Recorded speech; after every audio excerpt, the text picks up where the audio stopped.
Hello, gandang tanghali mga guys. Dito nga pala tayo sa taniman ni pare kong Elio o nag-harvest siya ngayon ng mais.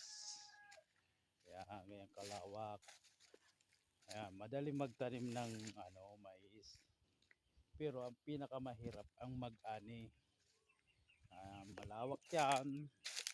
Sa inyo kalawak ko, kita ng bundok ko lumabas na. Yan o. Ayan. Bubuhatin naman nila yan ngayon. Tapos na yung pag-harvest nila ng mais. Yan. Tapos ngayon mag-aanin.